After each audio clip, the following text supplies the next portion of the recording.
우리가 이 땅에 살면서 피할 수 없는 것이 우리의 환경입니다. 우리의 살고 있는 이 세상이죠. 예수를 믿기 전이나 예수를 믿고 난 이후에도 환경은 똑같습니다. 죽기 전에는 모든 사람이 이 세상에서 살게 되는데요. 예수 믿는 사람은 새로운 환경 속에서 사는 것이 아닙니다. 물론 예수 믿고 난 이후에 교회라고 하는 공동체가 주어지는 환경이 있기는 하죠. 그러나 여전히 이 땅의 환경은 사회입니다. 하나님께서 가정의 공동체를 허락해 주시고 예수 믿는 사람들에게는 교회 공동체를 주시고 그리고 우리는 이 사회 공동체를 하나님이 허락해 주셨습니다. 사회를 떠나는 것이 아닙니다. 사회 안에 곧 세상 안에서 살아가게 됩니다. 그런데 이 세상의 환경은 성도들에게 참으로 많은 적대감을 주게 합니다. 예수를 믿는 사람들은 이 땅에 살지만 세상의 원리와 세상의 방식대로 사는 사람이 아니기 때문에 하나님의 뜻대로 산다고 하는 것은 세상에 많은 힘들고 어려운 부분들이 있게 됩니다. 그래서 세상은 예수 믿는 사람들을 싫어합니다. 핍박하게 되죠. 이런 모습은 늘 있어 왔습니다. 죄가 세상에 들어오고 난 이후부터 세상은 하나님을 대항하게 됩니다. 적대 관계에 있게 되는 것이죠. 예수 믿는 사람들이 예수를 믿은 이후에 세상의 그 어떠한 영향도 받지 않고 사는 것이 아닙니다. 예수 믿는 사람은 세상 사람은 아파도 우리는 안 아프고 세상 사람들은 힘들어도 우리는 힘들지 않고 세상 사람들은 괴로워도 우리는 괴롭지 않는 그런 삶을 살지 않습니다.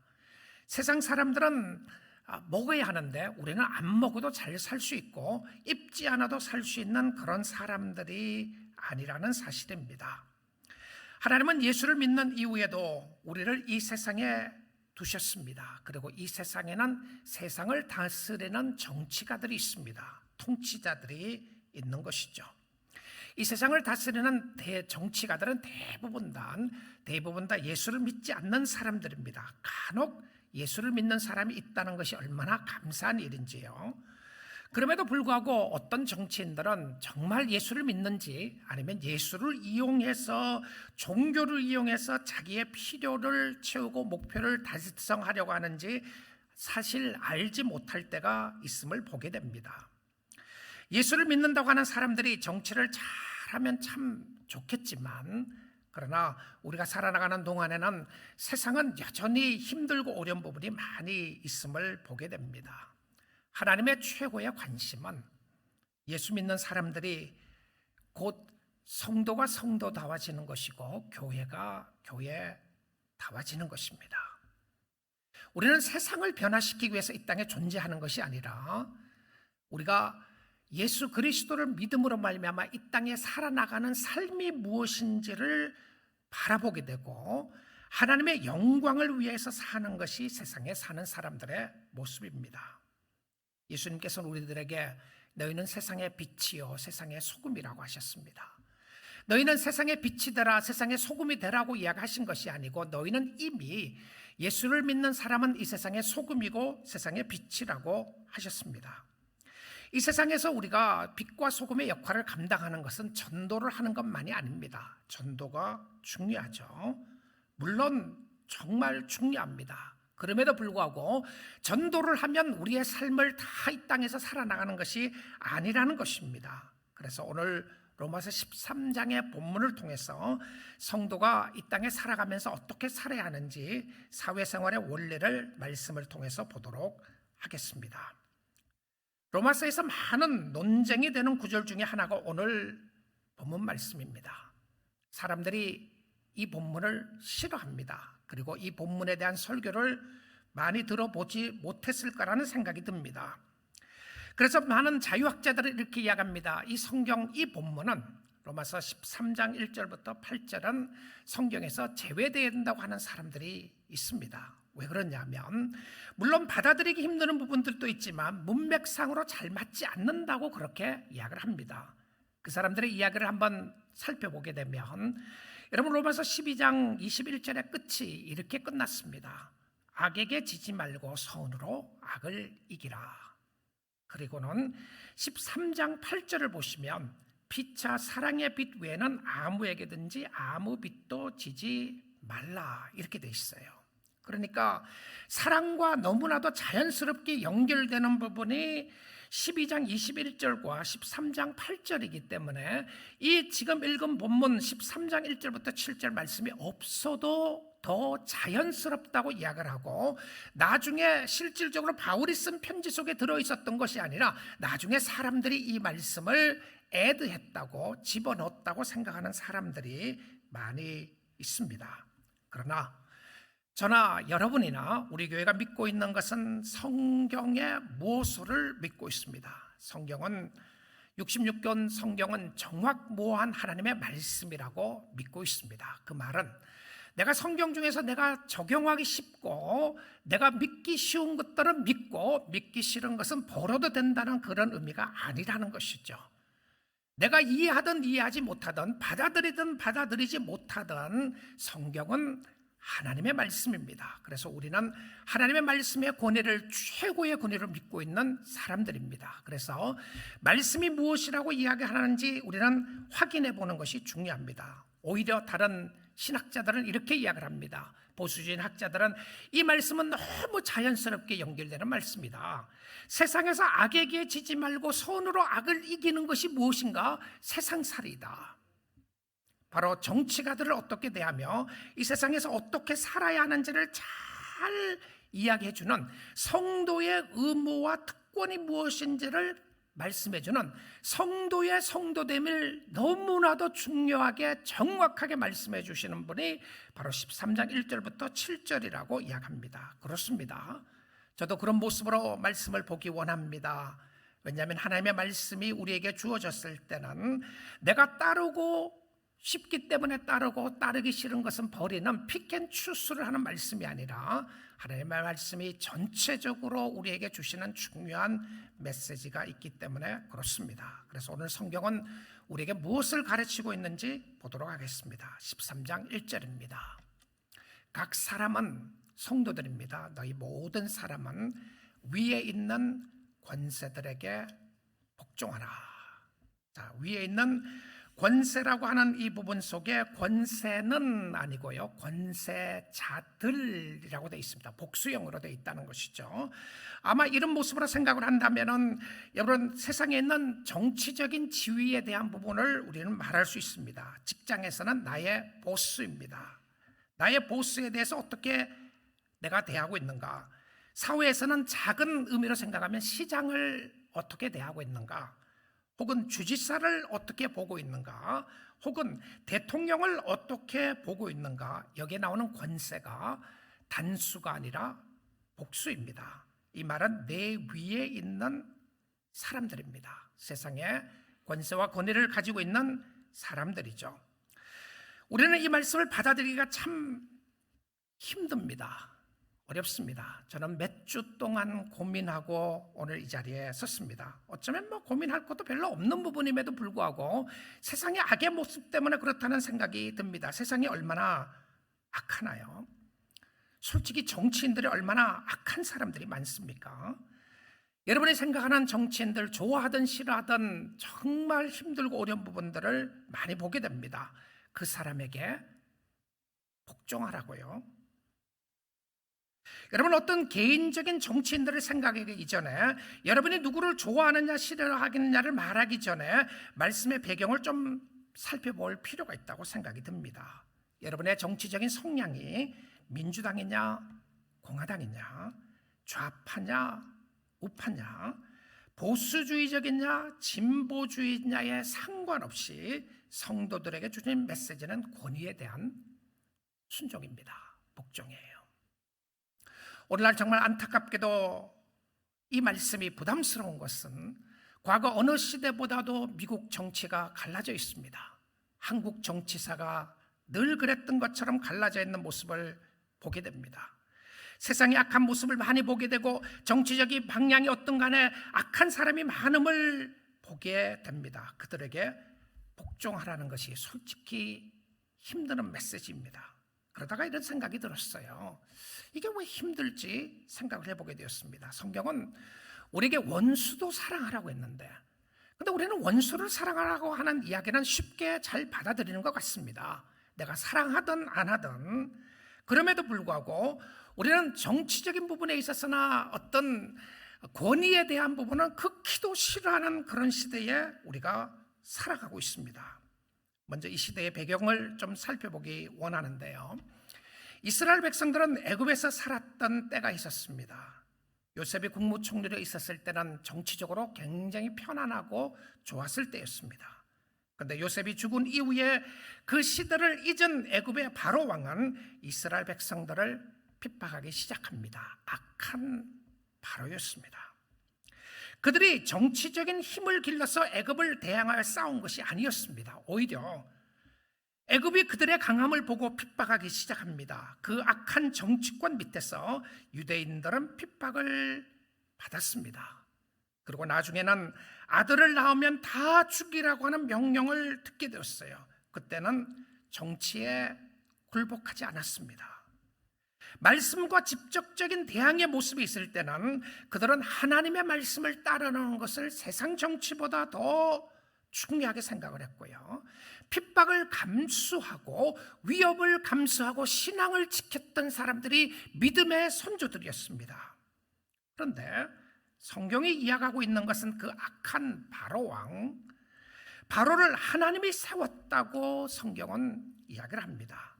완악한 바로의 마음을 하나님이 사용하셨습니다. 하나님의 주권적인 섭리 속에서 말입니다. 세상에 좋은 것은 다 하나님이 다스리고 나쁜 것은 사단이 다스리는 것이 아닙니다.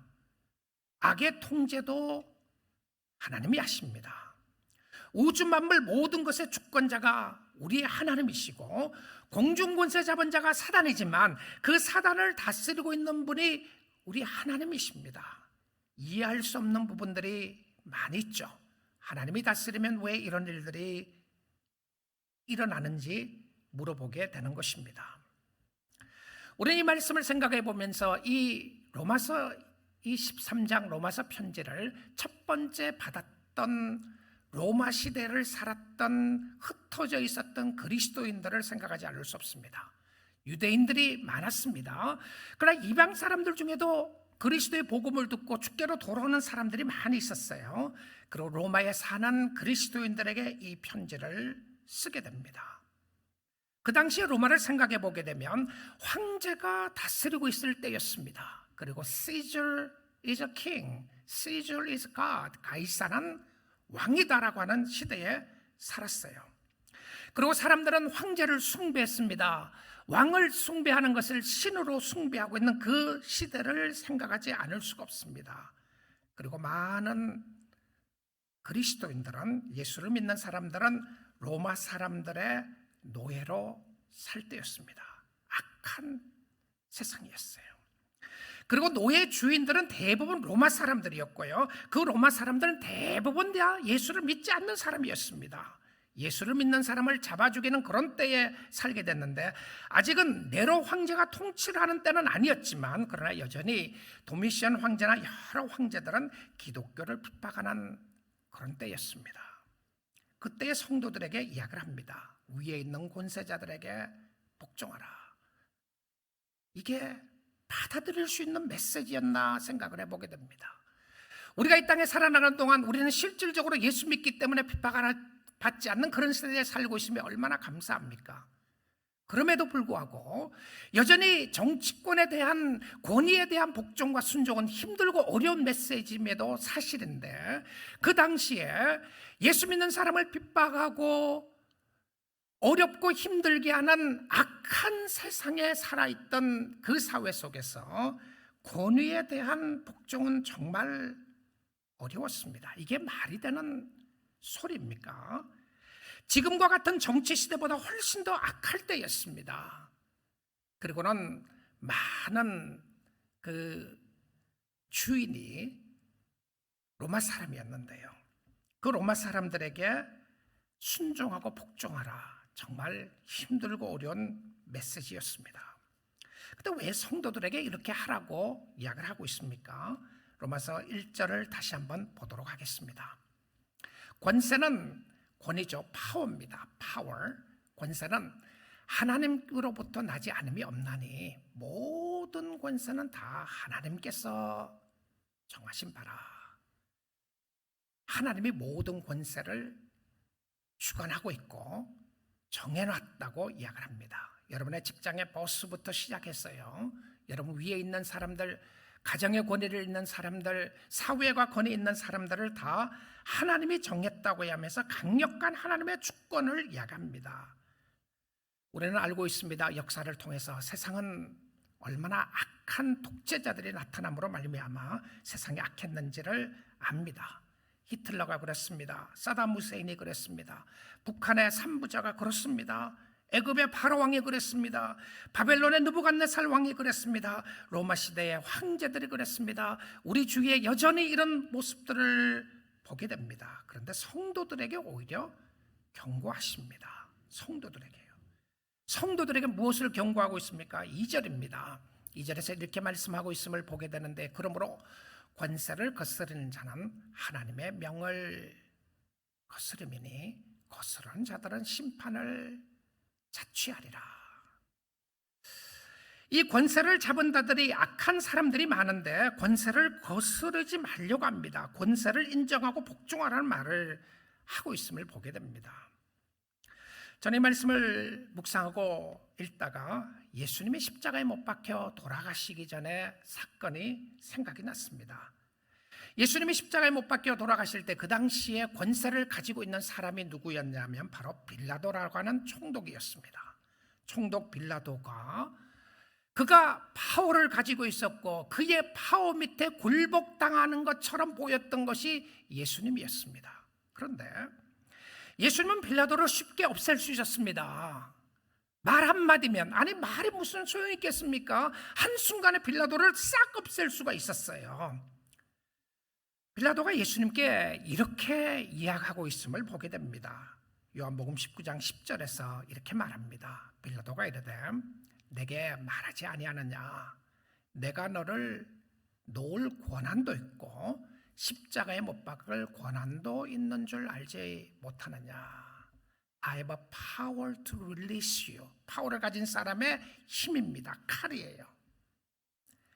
I have a power to crucify you. 십자가에 못 박을 권한도 있고 I have a power to release you. 실질적인 정치적인 파워죠. 그 당시에 판결문을 가지고 있었던 사람이 정치권에 있었던 빌라도 총독이었습니다. 그런데 예수님이 이렇게 말씀하셨어요. 11절입니다. 예수께서 대답하시되 위에서 주지 아니하셨더라면 나를 해할 권한이 없었으리니. 놀라운 예수님의 모습입니다. 빌라도는 악한 사람이었습니다. 그럼에도 불구하고 빌라도가 악한 사람이 세상의 파워를 가지고 있어요. 근데 빌라도가 가지고 있는 그 파워도 위에서 하나님이 주지 않았더라면 나를 해할 권세가 없었으리라고 이야기합니다. 그러므로 나를 너에게 넘겨준 자의 죄는 더 크다 하시니라. 넘겨준 자의 죄뿐만 아니라 빌라도도 책임이 하나님 앞에 주어지게 됐습니다. 그런데 예수님이 뭐라고 이야기를 하셨나요?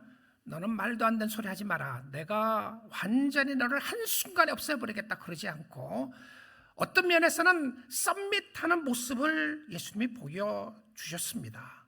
악에 썸밋하는 것이 아니라 권세자에 대한 썸미션이었습니다. 하지라고 하는 신학자는 말하기를 선한 권세자들만 복종하는 것이 아니라 모든 위정자들에게 복종해야 함을 말한다.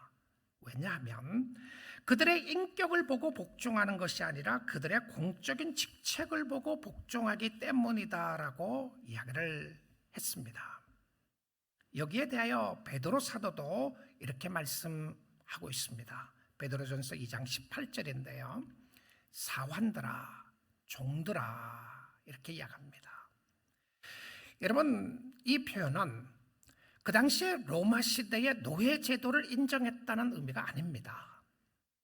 성경은 노예 제도를 인정했다는 의미를 이야기하는 것이 아니고요. 세상의 악함을 성경은 너무나도 잘 알고 있었습니다. 우리가 이 땅에 살아나가는 동안에 어떻게 살아야 할지를 너무나도 잘 알고 있었어요. 종들아, 사환들아, 두려워함으로 주인들에게 복종하되 순종하되 같은 의미입니다. 선하고 관용 있는 자들에게만이 아니라 또한 까다로운 자들에게도 그리하라. 우리는 존경의 모습이 굉장히 셀렉티브합니다. 나에게 잘해주는 사람은 내가 하고, 저 사람은 존경받을 만해야 존경을 하고, 존경받지 않으니까 존경할 수 없다고 우리는 존경하지 않는 이유를 그 사람에게 책임으로 돌립니다. 근데 성경은 그 책임이 누구에게 있냐면 우리에게 있다고 이야기를 합니다. 물론 권세를 가지고 있는 사람의 파워를 가지고 있는 사람은 존경받을 일을 해야 함에도 불구하고 그 사람은 그것은 하나님 앞에 그 사람의 책임입니다.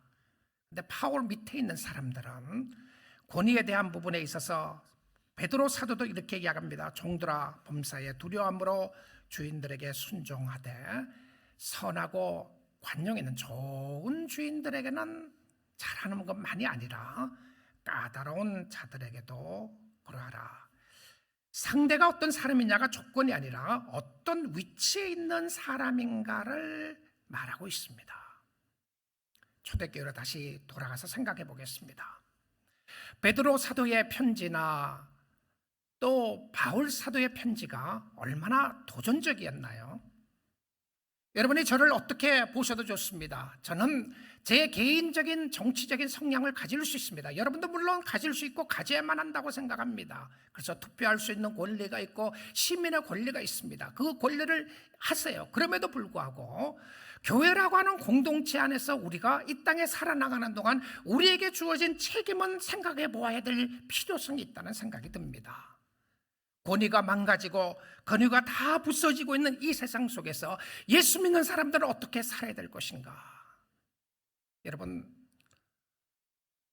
초대교회는 핍박을 당했던 것이 도덕적인 이유 때문에 핍박당하지 않았다는 것 아시나요? 그들은 예수 때문에 핍박을 당했습니다. 놀랍게도요. 성경이 우리에게 가르쳐주고 있는 것은 십자가의 삶입니다. 이 십자가의 삶은 죽기까지 주님을 따르고 죽기까지 복종하는, 죽기까지 하나님 앞에 복종했던 모습을 여전히 세상에도 적용하기를 원하고 있는 것을 보게 됩니다. 성도들이요, 힘을 길러서 세상을 대항하고, 이렇게 악하고 추한 세상이니까 너희들의 힘을 가지고 세상을 정복하라가 아니었던 것이었습니다. 오히려 submission을 가르쳤습니다. 이 말씀이 말이 되지 않다는 생각이 들지 않으시나요?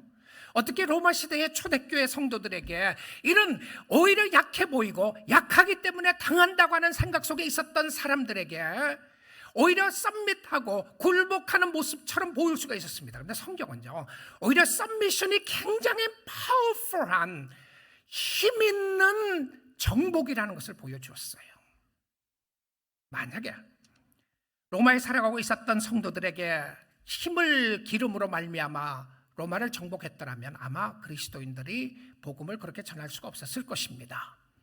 놀랍게도 몇 세기 만에 콘스탄틴 황제가 로마를 국교로, 기독교를 국교로 인정하는 역사가 역사 속에 일어나게 됩니다. 어떤 학자들은 이렇게 이야기를 합니다. 콘스탄틴 황제는 자기 표를 위해서 그렇게 했다고 이야기하는 사람이 있습니다. 어쨌든 정치적으로 이용을 했던, 어떤 의미를 했던 간에 기독교의 힘은 엄청났습니다. 그런데 그 사람들의 힘이 어디서 길러졌나요? 권위에 복종하는 삶 가운데 길러졌다는 것이 성경의 가르침이었습니다. 하나님이 금하신 것을 명령하고 하나님이 명령하신 것을 금하면 우리는 국가에 순종해야 될 의무가 없습니다. 하나님의 말씀이 우리는 먼저입니다. 그래서 세상이 우리에게 예수를 전하지 말고 예수를 믿지 말라고 하는 이야기를 들으면 우리는 더 예수를 믿어야 합니다. 세상이 우리에게 너희들은 기도하지 말고 교회 가지 말라고 이야기를 한다면 우리는 더 열심으로 교회에 모여야 하고 기도를 해야 합니다. 왜냐하면 우리의 전적인 책임은 천지를 창조하신 하나님 앞에 있음을 보게 됩니다. 다니엘 시대도 그렇습니다. 다니엘은 유능한 정치인이었습니다. 바벨론 포로로 잡혀갔던 다니엘이 정치가의 모습으로 서게 되는데 그 정치는 아마 다니엘을 이용했을 가능성이 많습니다. 그럼에도 불구하고 어느 날 이런 어명이 내려지게 되는 것이죠. 기도하지 말라. 다니엘은 하루에 3번씩 하던 대로 창문을 열고 기도했습니다. 바벨론의 독재 정권인 바벨론의 그 정권을 따르지 않고 그리고 하나님의 말씀에 순종했습니다. 그런데 놀라운 사실을 여러분 아셔야 합니다. 그것은 무엇이었냐면 다니엘의 도덕적으로 flawless, 흠잡을 데가 없었다는 사실에 우리는 주목해 보아야 합니다. 그뿐만이 아니었습니다. 다니엘의 세 친구였던 사드락과 메삭과 아벳느고는 왕의 조서가 찍힌 것을 알았습니다. 금신상에 절하지 않으면 너희들이 풀무불에 집어넣을 것이라고 하는 왕의 조서가 찍혔습니다. 그럼에도 불구하고 그들은 위에 있는 하나님을 복종하기로 작정을 했습니다. 금신상에 절하는 것은 우상에 절하는 것이라는 것을 알게 되었어요. 그리고는 그들이 하나님 앞에 복종하고 나갑니다. 풀무불에 던져지게 되었음에도 불구하고 하나님이 건져내게 되었습니다. 다니엘은 왕의 조서를 제대로 믿지 않았던, 따르지 않았던 이유로 사자굴에 들어가게 되었습니다. 여러분, 놀라운 사실은 사자굴에 들어갔을 때 누가 찾아왔습니까? 왕이 찾아왔어요. 다니엘아, 괜찮으냐? 어메이징한 스토리입니다. 오늘날 우리가 이 말씀을 이 땅에 사는 동안 적용을 한다면 정말 지금처럼 교회가 욕먹을까, 성도가 욕먹을까 생각을 해보게 됩니다. 여러분의 성향이 세상에 어떤 모습에 있다고 할지라도 정말 지금처럼 나눠져 있는 세상에 우리가 권위에 대한 복종을 하는 성도들이 일어나기 시작한다면 세상이 어떨까, 어떻게 바뀌어질까 생각을 해보게 됩니다. 그런데 악한 권세자들이라고 할지라도 우리는 이렇게 하라고 성경이 계속해서 말하고 있습니다. 3절 보겠습니다. 다스리는 자들은 그 권세자들입니다. 권위를 가진 자들은 선한 일에 대하여 두려움이 되지 않고 악한 일에 대하여 되나니. 이 말은 무슨 말이냐면요, 선을 행할 때는 상관없어요. 근데 악한 일을 행하게 되면 그 사람이 두려운 사람이라고 이야기합니다. 그래서 이 성경에도 그들이 공연히 칼을 가진 것이 아니다 이렇게 이야기를 해요. 어떤 사람은 이렇게 말하는 사람들이 간혹 보게 되는데요, 나는 하나님을 믿게 됐고 만왕의 왕이신 하나님의 법을 따르는 사람이지 세상의 법을 따르지 않겠다. 와, 굉장히 신앙인 것 같죠. 그리고는 트래픽 로를 어깁니다. 법을 다 어기고 마음대로 다닙니다. 경찰한테 잡혔어요. 나는 하나님의 법을 믿는 사람인데 경찰이 무슨 나의 법을 가지고 이야기하냐. 로마서 13장을 제대로 알았더라면 그런 말을 할 수 있을까 생각을 해보게 됩니다. 그렇죠? 우리가 이 땅에 사는 동안에 우리는 파워 가진 사람들을 알아야 합니다. 그런데 그 파워 가진 사람들을 두려워할 필요가 없다는 것이죠. 두려움이 되지 않게 하기 위해서는 무엇을 하라고요? 선을 행하라. 그래야면 그에게 칭찬을 받으리라. 와, 성도들에게 주시는 메시지가요, 힘을 가지고 권세를 가진 사람을 두려워하고 굴복하라는 의미가 아니었습니다. 우리는 성도들은 이 세상에서 굴복하고 맹종당하는 부분을 이야기하는 것이 아니라요, 합력적인 합법적인 순종을 권면하는 것입니다. 질서에 관한 부분이죠. 도덕적으로 성경적으로 왜곡된 상황에서 복종을 이야기하는 것이 아니라, 맹종을 이야기하는 것이 아니라 합리적인 방법 속에서 이 땅을 살아나가는 우리의 시민으로서 우리의 할 일이 있다는 것을 이야기를 합니다. 힘을 가진 사람들이 무서운 사람들입니다. 우리는 그 사람을 두려워해서 사는 것이 아니라 그 사람들에게 오히려 칭찬받고 사는 것이 무엇인지를 이야기하라는 것이죠. 권위를 인정하고 존중할 줄 알아야 합니다. 그 사람 때문에가 아니라 그 사람이 가지고 있는 신분 때문에 그렇습니다. 다른 이야기하면 직분 때문에 그런 것이죠. 위치 때문에 그렇습니다. 교회도 권위가 무너지기 시작했습니다. 가정에도 권위가 무너지기 시작했어요. 권위는 무슨 권위냐? 다 똑같지, 내 마음대로 하면 되는 것이지 라고 생각하고 있는 이 시대에 우리가 살고 있습니다. 더 놀라운 사실은 사도 바울이 이렇게 표현을 하고 있음을 보게 됩니다. 4절 말씀 보도록 하겠습니다. 그는 하나님의 사역자가 되어 네게 선을 베푸는 자니라. 여러분, 세상이 다 악하지 않아요. 세상이 정치가들 속에서도 하나님을 두려워하는 사람이 있다는 것이 감사하고요, 그렇지 않음에도 불구하고 하나님이 다스리고 있다는 것이 얼마나 감사한지요. 근데 뭐라고 이야기하고 있습니까? 그는 하나님의 사역자가 돼요. 그가 누구입니까? 정치가들입니다. 정치가들을 가리켜서 성경은 뭐라고 이야기를 하고 있냐면, 이 사람들이 예수 안 믿는 사람들이 많이 있어요. 그럼에도 불구하고 그가 하나님의 사역자라고 이렇게 이야기를 해요. 여기에 사역자라고 하는 단어가 헬라어의 디아코노스라고 하는 단어에 놀라지 않을 수가 없습니다. 여러분, 디아코노스라고 하는 단어는 누구에게 쓰여졌느냐 하면 집사에게 쓰여졌던 명칭이었습니다. 집사가 누구였죠? 디켄스, 디아코노스, 섬기는 자, 종들이다라고 하는 표현 속에 사용됐습니다. 그런데 바울은 주저함 없이 거룩한 단어라고 생각했던 디아코노스를 세상의 정치가들에 대해서 디아코노스라는 단어를 썼다는 게 놀랍습니다. 이들이 인정하든 인정하지 않든 하나님으로부터 위임받았고 위에 위임을 한 사람이 있다는 것을 성경은 지적하는 겁니다.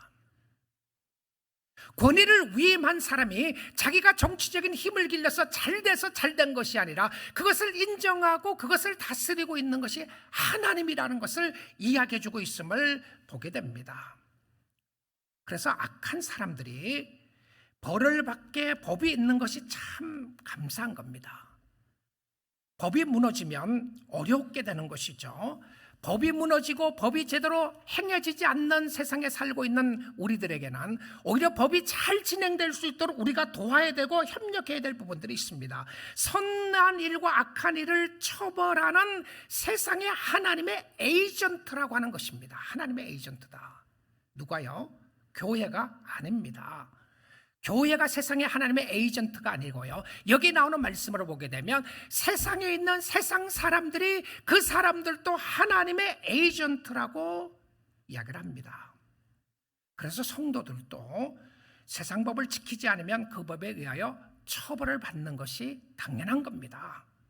내가 하나님의 사람이기 때문에 교통법규는 어겨도 되고 폭행을 해도 상관이 없고 도둑질을 해도 상관이 없고 그럴 수가 없다는 것을 보여주고 있습니다. 하나님의 세우심에 따라 그들의 행위에 따라 하나님이 심판하실 것을 말해주고 있죠. 그들을 세우신 분이 하나님이시기 때문에 그렇습니다. 우리는 하나님의 말씀에 따를 의무가 있습니다. 여러분 생각해 보십시오. 세상의 권세를 가진 사람도 하나님의 사자라면 예수 믿는 사람들은 세상에 얼마나 귀한 하나님의 사자이겠습니까? 여러분, 세상에 힘이 있는 사람입니까? 하나님 앞에 바로 섬기시고 잘 사세요. 우리는 예수를 두려워하고 하나님을 두려워하는 위정자들과 정치인들이 있으면 참 좋겠습니다. 그럼에도 불구하고 그렇게 예수를 믿는다고 했던 사람들이 정말 무너지는 모습을 우리는 본 것이 한두 번이 아닙니다. 그럼에도 불구하고 성경은 우리에게 그들이 하나님이 세웠고 하나님이 주관하고 하나님이 다스리고 있다고 이야기합니다. 우리는 세상의 에이전트들입니다. 하나님이 이 땅에 보내신 예수 믿는 사람들로서 세상의 의무가 있다는 것이죠. 세상의 의무는 바로 빛과 소금의 역할을 감당하는 것인데 그 중에 하나가 권위를 회복하는 겁니다. 권위를 세우는 것이죠. 세상에 사는 성도들에게 또 다른 의무가 있습니다. 그 다른 의무가 무엇이었냐면 세금을 바칠 의무가 있습니다. 납세의 의무가 있다는 것이죠. 13장 6절에서 7절 말씀 보겠습니다. 너희가 조세를 바치는 것도 이로 말미암음이니라. 그들이 하나님의 일꾼이 되어. 자, 여기 또 하나님의 일꾼이 나오는데 그들이 누구입니까? 텍스 컬렉터들입니다. 세금을 거두는 사람들이 하나님의 일꾼이라뇨. 자, 여기서 이야기하는 이 단어는 아까 처음에 사용했던 디아코노스라는 단어를 쓰지 않고 헬라어의 다른 단어를 사용했어요. 그 다른 단어를 사용의 핵심의 모습은 무엇이었냐면 맡은 바 되었다라고 하는 표현입니다. 세상에서 맡김받았는데, 그런데 세상에서 맡김받은 것이 아니라 세상에 이런 텍스 컬렉터들도 하나님의 일꾼이다. 세무서에서 편지하면 제일 무섭지 않아요? 그런데 그들도 하나님의 일꾼이 되어 바로 이 일에 항상 힘쓰느니라. 여러분, 주의 일이라고 하는 것은요, 내가 교회에서 하는 일만이 주님의 일이 아닙니다. 여러분이 세상에서 하는 일도 주님이 여러분에게 맡기신 일이라는 것을 보게 됩니다. 재정 담당하십니까? 경제적인 일에 일하시나요? 컴퓨터 계통에 일하십니까? 엔지니어십니까? 비즈니스를 하시나요? 가정에서 일을 돌보고 계시나요? 어떤 일이라고 할지라도 여러분 이렇게 생각해 보십시오. 내가 진짜 하나님을 인정하는 하나님의 사람으로 이 땅에 살고 있다. 어떻습니까? 그런데 세상에는 하나님을 인정하지 않는 악한 사람들도 있는데 그 사람들도 하나님이 세워놨다. 이해는 잘 안 되지만 말입니다. 힘들고 어려운 부분이 있지만 말입니다. 자, 그리스도인들에게 이렇게 이야기를 하면서 세금에 대한 이야기를 합니다. 7절 말씀 보겠습니다. 모든 자에게 줄 것을 주되 조세를 받을 자에게 조세를 바치고 관세를 받을 자에게 관세를 바치고 두려워할 자를 두려워하며 존경할 자를 존경하라. 그리스도인의 사회생활, 우리가 이 땅에 살아나가는 동안에 잘 사는 예수 믿는 모습으로 이 세상을 살아나가는 사람들에게 또 하나의 의무 중에 하나는 세금을 잘 내는 겁니다. 우리 잘 새기고 말씀 따라 살면 좋겠습니다.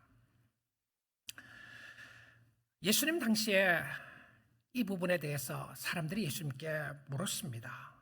로마 정부에 세금을 내야 하느냐고 말입니다. 자, 그 당시에 유대인들은 이 질문을 예수님께 했던 것은 정말 심각한 이유였습니다. 무슨 이유였냐면 구약 성경을 보게 되면 구약 시대 사람들은 성전 텍스를 내게 되어 있었습니다. 템플 텍스를 냈었어요. 근데 그 성전에 들어가면서 성도들이 내는 세금을 가지고 제사장들과 레위인들이 먹고 살 수 있도록 인도했습니다. 그리고는 가난한 자들을 위해서 일을 하고 그들에게 도움을 줄 수 있도록 세금을 내도록 했어요. 그래서 그것은 귀한 텍스로 하나님의 것으로 생각을 하고 있을 때였습니다. 그런데 하나님을 인정하지도 않고 하나님을 믿지 않는 이 이방 사람들이 다스리고 있는 이 로마의 사람들이 우리 땅에 들어와서 다스리고 있는데 이 사람에게 텍스를 내야 되냐고 물어본 겁니다. 그때 예수님이 뭐라고 말씀하셨나요? 예수님의 대답은 가이사의 것은 가이사에게, 하나님의 것은 하나님께 바치라. 이 말이 무슨 의미인지냐면 지금처럼 생각하는 그런 부분의 텍스 부분이 아니라 하나님께 드릴 부분이 따로 있었음에도 불구하고 세상에 있는 모습 속에 악한 모습이 있음에도 불구하고 드리라고 하는 하나님의 예수 그리스도의 말씀이었던 것을 보게 됩니다. 다 하나님의 것이죠. 그런데 세상에 살아나가는 성도들의 의무가 있습니다. 성도의 의무는 교회 와서 헌금 생활만 잘하면 되는 것이 아니라 성도의 의무 중에 하나는 세상에 세금을 잘 내는 것이었습니다. 우리는 이런 생각을 떨칠 수가 없습니다. 존경받을 만해야 존경하고 사랑받을 만해야 사랑하고 인정받을 만해야 인정하지. 그렇습니다. 틀린 말이 아닙니다. 그럼에도 불구하고 우리는 주어진 자신의 역할을 잘 감당하는 것이 중요합니다. 하나님의 관심은 저에게 있습니다. 여러분에게 있어요. 우리가 이 땅에 어떻게 사느냐가 굉장히 중요한 부분을 우리에게 가르쳐주고 있습니다. 우리는 힘을 모아서 세상을 대항하는 모습 가운데 사는 것이 아니라 우리가 빛과 소금의 역할을 감당하고 있을 때에 세상은 우리를 경외하게 될 것입니다. 우리가 섬기고 있는 하나님을 경외하게 될 것입니다. 나의 도덕적인 마음대로 삶이 세상에서 비난을 받고 정죄함을 받는다면 우리는 비난받고 정죄받아야 할 마땅한 사람들입니다. 그러나 내가 예수 때문에 당하는 핍박이 있다면 우리는 감사하고 찬양해야 될 것입니다. 하나님이 여전히 우리를 이 세상에 두셨습니다. 선하게 사는 것은 권위를 인정하는 것이며 선하게 사는 것은 자신에게 주어진 세상의 의무를 잘 감당하는 겁니다. 사랑하는 성도 여러분, 우리는 알고 있습니다. 세상은 참 캄캄합니다. 세상은 어둡습니다. 이럴 때일수록 우리는 더욱더 선을 행함으로 악을 이기라고 말하고 있습니다.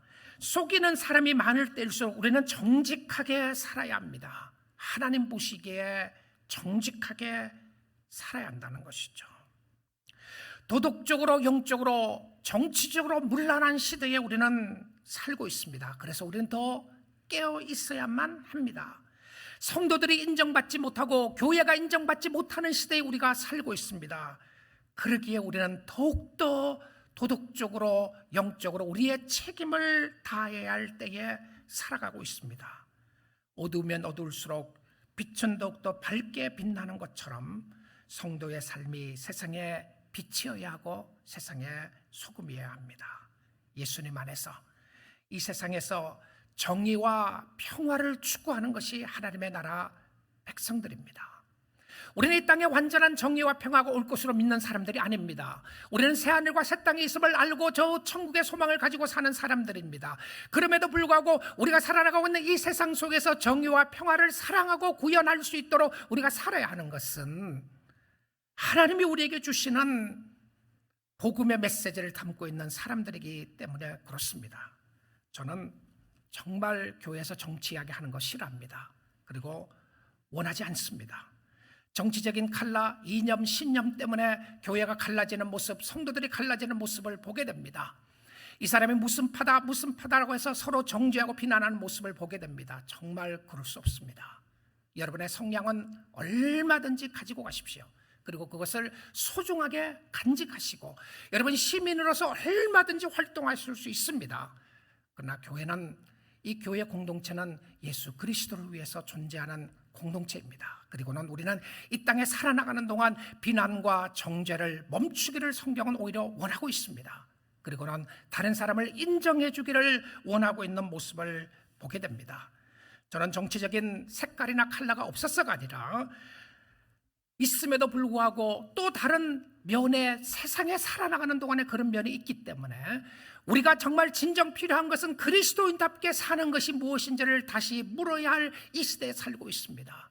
교회가 교회답게 존재하는 것이 무엇인지, 하나님의 교회를 왜 이 땅에 두셨는지, 우리끼리 잘 먹고 잘 살자고 교회가 있는 것은 아니지 않습니까? 주님이 이 땅에 요구하시는 것은 세상에 살아나가는 것이었습니다. 무조건 전도만 하면 다 된다고 하는 그런 생각도 아니고 기도만 하면 모든 문제가 다 된다는 것도 아니라 우리는 세상에 살아가면서 이 땅에서 그리스도를 위해서 산다는 것이 무엇인지를 고민해야 될 그럴 때에 있습니다. 여러분, 원리는 버리지 마십시오. 원리는 제가 준 것이 아니라 성경이 전하는 원리입니다. 그러나 적용 부분은 여러분이 다양하게 적용해 볼 수 있고 물어볼 수 있을 것입니다. 하나님, 이 말씀을 나에게 어떻게 적용하면 좋겠습니까? 오늘 이 시대에 나는 어떻게 살아야 되겠습니까? 물어보십시오. 세상이 여러분의 안위와 여러분의 평안을 앗아가고 여러분을 짓밟고 그리스도를 짓밟는 모습이 있을 때는 우리는 일어서야 합니다.